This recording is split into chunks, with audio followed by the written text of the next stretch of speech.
Kuno was a young boy born in a fantasy world with the hero's scar on his face, which is considered to be incredibly rare, which was left on him by a holy knight. But the price he had to pay for that was the loss of his eyesight forever. Kuno never knew what seeing something even meant, and often asked his parents what seeing feels like, and his father would reply that seeing means being able to perceive colors, see all the beautiful things God made in this world, and it is a very important thing if you want to find big off baddies. His mother, on the other hand, told him that the loss of his eyes is nothing compared to the hero's scar he has received, and claims that it was a small price to pay. He often heard the maids of his household pity him for the fact that he was blind, which irritated Kuno, who just wanted to be treated as a normal boy of his age. He was soon given a magic instructor as well, which he wasn't totally a fan of since he couldn't understand what would that do to a person who can't see. One of the maids guides him towards the room where his new magic tutor was waiting, and Kuno asks the maid what's the point of learning any magic if he can't even walk on his own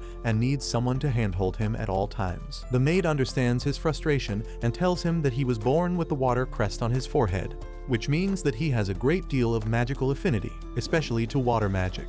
And if he learns the magic, he can do wonders for the world and himself. Kuno doesn't really agree with that, but decides not to argue as the maid opens the door where his new tutor, Jen, was waiting for him. The blue-haired nerd baddie greets Kuno warmly and introduces herself before starting with their first lesson. The lesson turns out to be a pretty easy one for Kuno, who immediately manages to get his staff wet with a simple spell. Jen praises him for his talents while Kuno asks what he did with the magic. Jen explains that he just used a simple magic spell, which produced a blob of water the size of an eyeball. A sudden realization hits Kuno as he grabs his eyes, which scares Jen, who thinks that Kuno is one of those woke snowflakes who can't take a joke and love getting offended. But he suddenly exclaims that if he can make water blobs the size of an eyeball, then he can also create his own set of eyes. How he connected those two things is a mystery to me, but can't argue with anime logic. Some time passes by, and now Kuno isn't as emo as he was before, and has started to enjoy feeling for different things, and getting intrigued by all the different sorts of food and the different scents in the room. He starts chowing down on lettuce, but has no idea what he is chewing on. But the maid happily tells him everything about it, and claims that she has been feeling so much better as making food is much more rewarding than before. She starts rubbing some blueberries on his face as he tries to understand the sense of everything.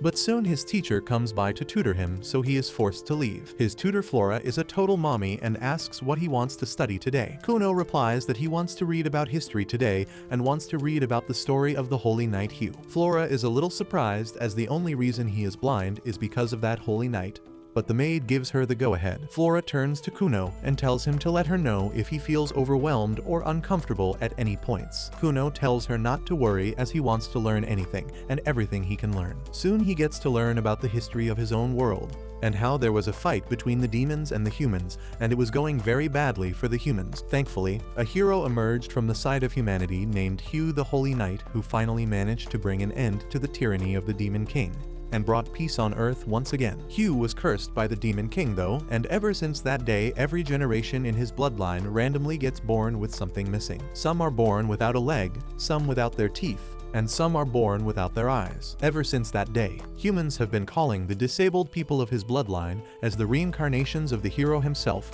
as they have the scar of the hero. Kuno doesn't particularly subscribe to this ideology, though, as he believes that he is more than just the reincarnation of Hugh. He is his own person, and the magical abilities he has are his own, and not just loaned to him by some hero who is long dead. He practices his magical skills every single day and keeps getting better at it, hoping to one day create his own personal set of eyes, which he got cheated on. This all comes at a price though, as practicing so much takes a lot of mana and stamina. He falls to the ground while his maid carries him back inside. He gets up exasperated that at this rate, it will take forever for him to get his own set of eyes if he doesn't increase his stamina soon. The maid tells him that he is still only 7 years old and needs to bulk up if he wants to get strong. Kuno replies that they have to find a different way since he has been passing out just by using the most basic spells, which should be completely out of question. His maid Aiko tells him that maybe they can put him on some gear just like Sam Sulek, and maybe with some sword training, he will be soon strong enough to cast as many magic spells as he wants. Kuno agrees with that, and Aiko immediately heads out to find a good swordmaster for him to train with. The very next day, Aiko finds an old swordsmaster named Oru who starts training him. He gets through the basics on his first day, by which Jen also arrives, ready for the magic lessons. Jen is a little surprised at the hard work that he is putting in, whether he wants a break, but he immediately puts down the sword and get a wand, ready for the next lesson. Jen is not sure how much stamina he has remaining, so she decides to just check whether he has retained what they learned in the last lesson. Kuno immediately chants the spell, but instead of producing just one water ball, he ends up producing like 10 perfectly clear water balls. Jen is surprised, wondering how the hell did he master the spell so quickly, and realizes that this boy is definitely built different. That afternoon, Kuno gets a visitor from the royal capital who turns out to be the princess herself called Miri. Ever since the birth of Kuno, she was betrothed to him since Kuno belonged to a noble family and he bore the scar of the hero, which is a very big thing. She didn't particularly like him though, since the last time when she came to visit him, he was always being a mo, not playing any games with her. Ever since that day, she started dreading the fact that she might have to live with a broody mofo for the rest of her life. To her surprise, when she saw him this time, he looked like a completely different person, as he smiled warmly at her, welcoming her to his mansion. She immediately asks whether something happened as he looks different today, and he replies that he has fallen in love with magic and found a new purpose in his life. He then apologizes for not paying proper attention whenever they met before this and claims that he has a lot to tell her about the new developments, and immediately produces a water ball in front of her. She immediately gets excited and impressed, but Kuno decides to riz her up and creates a rainbow with the help of his water ball, which turns out to be a total hit. He then takes her hand and shows her around the garden where they trade stories about their lives. And soon the sun starts setting, and she is forced to get back in her carriage and head back to the capital again. The very next day, he tells Flora that he wants to learn all the mannerism of a gentleman so he can be a better partner to Miri, and even Flora is impressed at her thoughtfulness and starts teaching him all the courtesy that should come easy to a noble. After his lesson, Jen also arrives for her class and is shocked to see the change in Kuno's demeanor as he gives her a very formal greeting and thanks her for everything she has done till now. Jen decides to promote him from the basic spells and explains that now they can go ahead and learn about some more complex spells which would need him to think about all the different components of his spell. For example, you can change the viscosity, the color, the temperature amongst other things, and use it in a million different ways. She then produces 2 water balls in front of him and tells him to touch both of them. Those shapes are something he is already familiar with, so he immediately grabs them and realizes that one is warm and the other one is colder. Jen replies that alterations like these are what differentiates one magician from the other one. Kuno seems to understand the concept and produces a water ball, which then plops into the cup in front of him. He then tells Aiko to have a sip, which confuses her a little, but she doesn't question him and does as she was told. The moment she tastes the water, her expression changes, as she tells them that the water tastes like apple juice. Jen is absolutely smashed by this as she thinks about how it took her an entire sleepless night to come up with a new thing to teach him. So the least he can do is not master it immediately. That night, Kuno stays awake in his bed, holding a green and a red apple, thinking about how he can understand the taste and the scent of different things. But still, he has no idea what a color is, until he manages to find a way to understand that he won't be able to create any finer alterations to his magic, let alone a set of magical eyeballs. The next day, when he was sitting for breakfast, something changes inside him. He tells Aiko that he wants some milk tea without the milk, which is stupid. But Aiko doesn't want to make fun of a disabled person, so she asks him to get her some water. He produces a water ball in the air and sends it her way when suddenly he realizes that he has been able to feel different things all of her life. And what if those things are what everyone else calls colors? He picks a green apple and asks whether this apple is red. But Aiko simply thinks that he has gone insane and tells him that it's green and not red. Then he picks a different apple and asks whether that apple is red. Aiko replies that it is indeed red in color. That's when Kuno surprises her by claiming that the basket in front of him has 3 red and 2 green apples. Aiko is shocked to hear that, but Kuno replies that he has been able to feel different things by touching them. He thinks that he can figure out what each color feels like to his fingers. This is a big improvement, and Aiko immediately runs to tell his father about the new development. He immediately asks whether Kuno can read books, and Aiko replies that he is able to trace the color of the ink on the paper and read that way. The next morning, he starts practicing his magic once again and summons a huge red-colored water ball, claiming that he can sense the color better if he makes it bigger. Just then, his mother calls out to him, which breaks his concentration, and the water ball falls on them, covering them in the red liquid. His mother gets knocked out cold, thinking that something happened and her dear son was covered in blood, which confuses Kuno. But Aiko tells him that the color of blood is red as well, and that's why his mother is so scared. While this is happening, Jen watches it from afar, thinking that the feats that Kuno is able to perform is beyond anything that she has ever seen before. and wonders whether this boy has the talent to attain the most prized title in the world and become a cerulean wizard. A couple days pass by, and now Kuno has started studying about hydromancy. He is trying to expand his horizons to see what all is he good at. But Aiko doesn't seem to understand what hydromancy is, so he tries to explain to her in very simple terms that hydromancy is simply using water in a bowl to tell the future or to find something which is missing. Aiko immediately asks whether he could find a groom for her, but Kuno tells him not to worry as she is a beautiful maiden right in the flush of her youth, and loads of men would want to take her as a bride. Hell, if he wasn't a noble, betrothed to the royal princess, he would have taken her as a bride as well. They both laugh at that, as Aiko reminds him that she is 10 years his senior.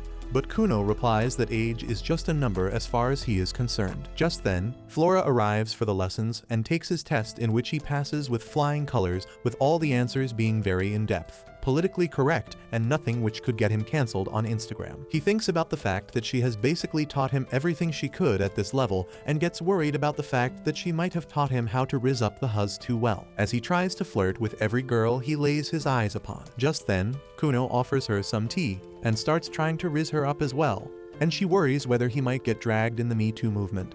But she thinks that it is overall better since he always used to be sad and gloomy. Now at least he seems to be enjoying his life. Later that night, Aiko tells Kuno that they need to get ready as his lord father wants to meet him and has called him over to his mansion. He immediately gets ready, and soon the two of them head out into the cold night with a torch in Aiko's hand while she complains about being cold. Kuno decides to do something about it and uses his magic to produce two big blobs of water. But to Aiko's surprise, the water is warm and soft. She pushes it against her face, claiming that she would love to sleep in a bed made with this, and Kuno tells her not to worry, as this is just a prototype and he is already getting ready for many more products. He then asks Aiko honestly whether he did something wrong in the past few days and whether his father is calling him because he is angry at him. He remembers the last event when he created the red water ball, which caused his mother to faint and his dad got mad at him. Aiko tells her not to worry as he has been doing everything perfectly, so there should be no reason for his dad to be upset at him. Soon they arrive at the mansion and quickly huddle inside for some warmth, when he gets greeted by the house butler and his older brother. Kuno is very happy to see his older brother, as he doesn't get to see him very often. But his brother tells him that they don't have a lot of time because their parents are waiting in the solar. The older brother leads them to the room, and on the way, he asks Kuno whether he would like to hold his hand as a guide. But Kuno tells him not to worry, as now he is able to sense his environment a great deal better and shouldn't have much trouble maneuvering through it. His brother thinks about the time when Kuno would always stay in his emo state and he would always have to hold his hand to take him anywhere, even in the house. He is really surprised by the amount of change Kuno has gone through in such a small time and wishes him the best. Soon they knock at the solar and enter inside, when his father tells him that Miss Flora claims that she has taught everything she has to teach to a noble child, and for further education, a formal school would be necessary. Kuno replies that he doesn't really want to go to a school as he doesn't want to create problems for any classmates or teachers with his disability. Moreover, he claims that he has plans of his own and has decided what avenue he wants to follow, and it definitely doesn't involve a school. His father laughs at it. While my father would have whooped my ass if I said this, his father claims that he thinks that formal education is for normies as well, but since it is mandatory by law for anyone of noble descent, he had to ask the king for a favor and create an exception for Kuno.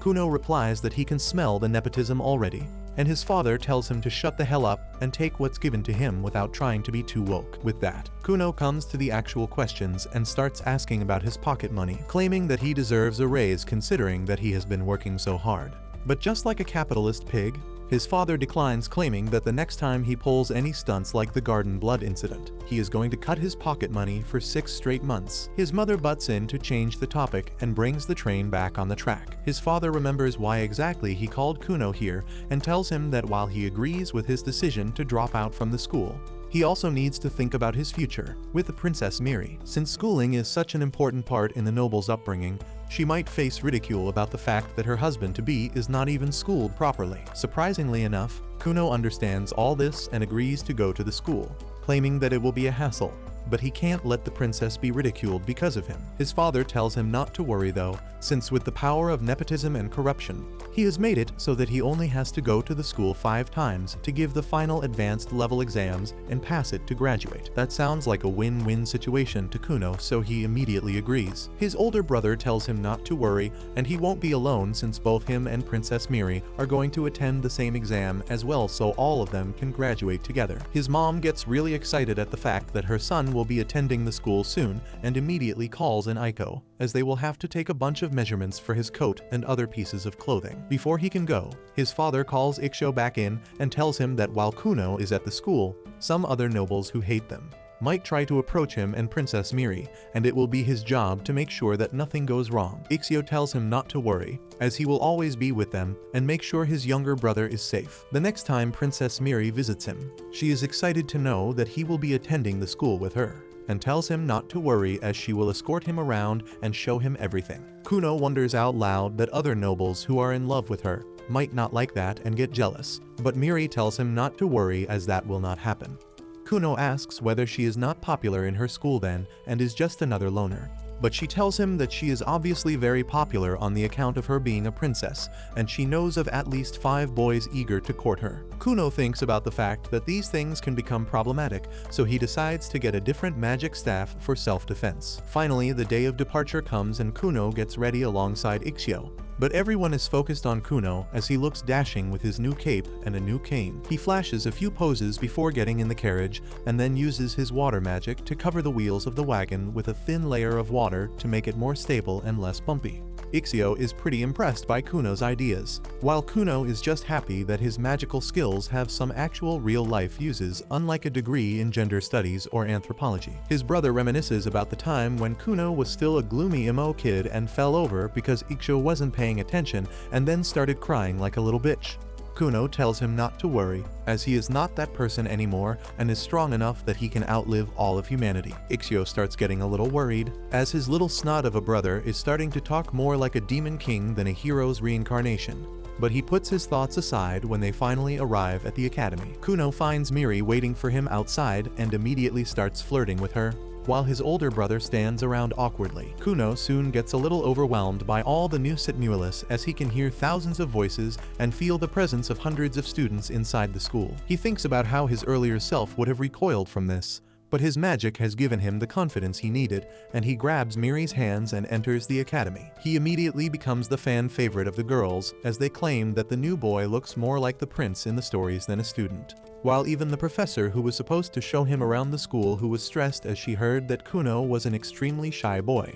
But the reality looks completely different. She calls out to him and introduces herself as Professor Cast, claiming that she is going to be his guide today. He thanks her for the help and bids farewell to his brother and Miri, who promised to have lunch together. While the professor was showing him around, he had no idea that he had already made a bunch of enemies of the bullies who used to rule the school and were the most popular before his arrival. Cass takes Kuno to a separate classroom and explains that he will be giving 5 exams for his graduation, and usually there is a gap between each exam. But since the school got direct orders from his father and the king himself to bunch his exams together, Kuno seriously replies that the king and his father are besties, and what they are doing is a clear case of nepotism, which he doesn't support at all. Cass claims that she doesn't want to be dragged in any kind of political messes and pleads him to keep her out of his woke activism. She hands him the question paper and claims that he has 2 hours to finish the exam. After the exam was over, he meets up with Miri and heads down to get something to eat. Before he could reach the dining area though, they get approached by Prince Lyle, who is Miri's older brother, and pissed at the fact that someone more popular than him is in the school right now. Kuno feels Miri tense up at the sight of her brother, but has no idea who he is facing at the moment. He was about to lash out as prince or not. No one talks shit to his bride-to-be.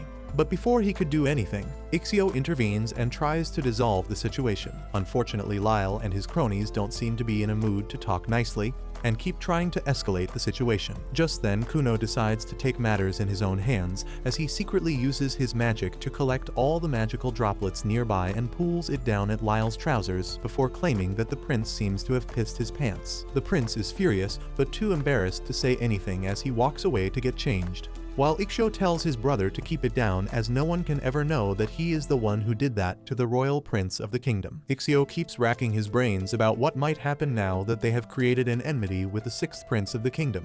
But Kuno doesn't really seem to care as he munches down on his burger, while Ixio prays that they qualify their exams without any further mishaps. Meanwhile, Lyle is pissed off at Kuno, and he is planning his revenge. He walks menacingly through the school corridors, and the students are all scared of him. He doesn't spare even the teachers and tells Cass to get back in the kitchen when she asks him to be a little quiet in the hallways. Back in the dining hall, Kuno asks Miri and Ixio what the hell is wrong with Lyle, and why did he not even try to hide his hatred. Miri replies that he probably did that to keep her status in check, because he is afraid she will overshadow him someday. Kuno is interested in the tea, and Miri tells him that Lyle is the sixth prince, and she is the ninth princess. In normal hierarchy, she is below him. But since she is engaged to someone bearing the hero's scar, her social status is rising quickly, and that scares Lyle. Miri says that now that Kuno has made his social debut, the two of them have higher social status than Lyle, and he is just desperate to stay relevant.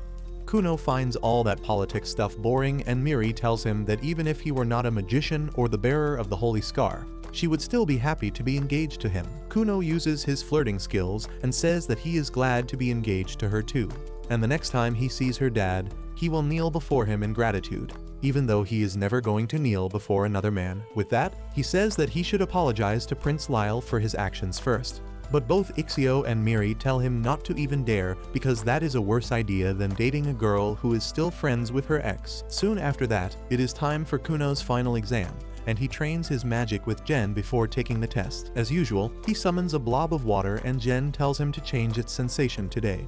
Kuno immediately uses his power to freeze the blob, and when Jen holds it, she says that it feels like an apple, which is not really possible, but nerd baddies are always right. She tells Kuno to touch a lot of things to understand how they feel, and then use them to alter his magic even further. Instead of using this chance to touch her, or some grass, Kuno goes and starts diddling a horse as soon as he reaches school. Ixio comes out and is taken aback on seeing his brother act so sus, but he decides to leave him to his methods. Just then, Miri comes running to welcome them, and Kuno acts extra dramatic, saying that since it is the last day he is going to meet her at school, he feels like the world is ending for him. After that, he goes inside where Cass tells him that he will be taking the final exam with the rest of the students.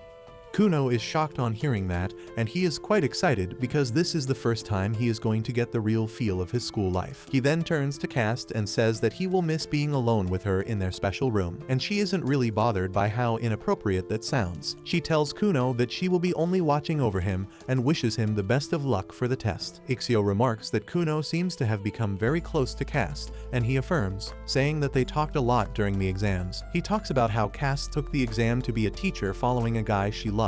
But that loser failed the exam and only she passed. Now she is a teacher and he is a jobless bum, and Cass has no idea what she is doing with her life. Both Ixio and Miri are bothered about Cass's mental health after hearing the topics that she is talking about with a child, but just then, some students interrupt them because they are curious about Kuno too. Cass tells him to introduce himself, and Kuno introduces himself as Miri's fiancé and Ixio's little brother. Everyone is impressed by him for no reason at all, and Kuno says that he is really happy to see that his fiancé and older brother actually have friends, because no one had approached them till now and he was sad thinking they were loners. Ixio tells Kuno not to diss them like that, and Miri gets embarrassed as she explains that she had asked all her friends to leave her alone so that she could spend more quality time with him. Kuno apologizes for not realizing her feelings, and then repeats that he is glad that both she and Ixio have friends. He didn't want to be direct with them and ask if they are loners because that would be rude, and Mama didn't raise a rude boy.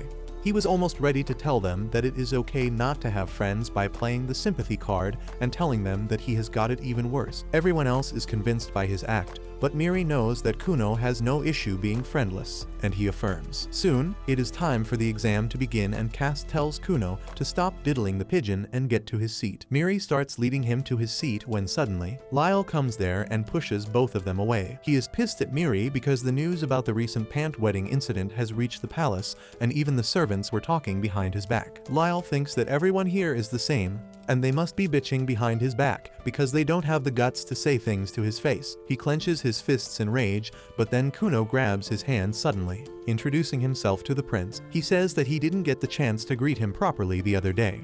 but he really wanted to get along well with his brother-in-law. The entire class is stunned on seeing this because no one dares to get close to Lyle, except a few bootlickers. On the other hand, this is the first time someone has greeted Lyle like this, and he doesn't know how to react to it. Kuno shakes his hand vigorously and Lyle is unable to get free from his grip, no matter how much he tries. He acts super woke and tells Kuno that he never gave him the consent to hold his hand or talk to him. Kuno, however, completely ignores that statement and says that Lyle has really manly hands and he wants them around his throat. This is too much for Lyle, and he immediately turns to Miri, asking what the hell is wrong with her future husband. Instead of answering, Miri starts laughing because she never imagined Lyle could blush like that. Lyle is even more embarrassed as the entire class joins Miri in laughing at his reactions, and he turns to Kuno, ordering him to let go of his hand. Kuno finally leaves him alone, and the matter is resolved peacefully. Cast begins the exam, and once it is done and the answer sheets are checked, she announces that everyone passed the exam. Everyone is happy to hear that, and Kuno celebrates that he graduated with his brother and fiancé. Later that evening, he leaves for home and wishes everyone goodbye. Everyone is sad to bid goodbye to the quirky but charming boy,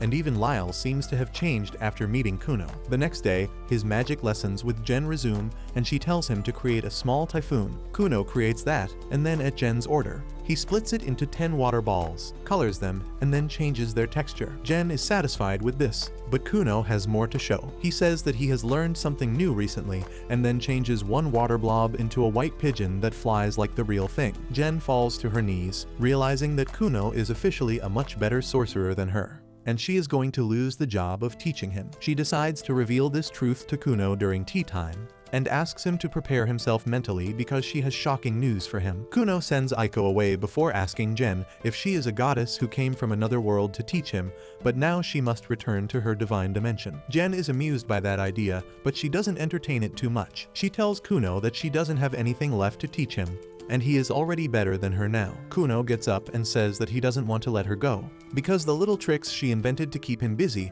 and extend her employment made him understand a lot more about magic than any normal class would. More than that, he is grateful because she was the one who inspired him to create eyes using magic. He is desperate to keep her as his teacher and offers to increase her salary. But Jen is honest for once and states that she was overpaid all this time, and now she doesn't have work to do. She tells Kuno that he should get a teacher who is much better than her to study further, but he refuses. He says that he grew so much because of her little tricks and demands her to deceive him further. As he says this, animals made of water come out from everywhere and start cuddling with Jen, who is even more sure of the fact that her role in Kuno's life is over now. With that, she leaves Kuno's house and decides to become a better sorcerer after being inspired by her students' hard work and dedication. Soon after that, Aiko tells Kuno that even Flora has resigned from her job because the curriculum is complete and Kuno has graduated. She didn't wait to say goodbye because she would be too emotional, and Kuno decides to write her a thank you letter. Aiko tells him to ask her if she has a handsome servant in her mansion, who is over 6 feet tall, because she is looking for a groom. Kuno asks Aiko if she really plans to quit her job and marry someone. Aiko affirms, saying that she feels that Kuno can look after himself perfectly now, and it is time for her to get married because the dating pool after that is quite bad. During dinner, Kuno tells his parents that all his teachers have quit and Jen told him to find an extraordinary magician to teach him next. Ixio says that the royal sorcerer Zio is quite famous recently, and his mom can vouch for that. Kuno asks his dad to appoint the guy named Zio as his teacher, but he tells him that's not how things work. He makes it clear that he cannot call the royal sorcerer here to teach him, and Kuno asks his dad what is the point of being the king's best friend if he can't do even this much. Kuno's dad tells him that only the king and people directly authorized by him can meet the royal sorcerers, who rarely leave the castle and don't meet commoners.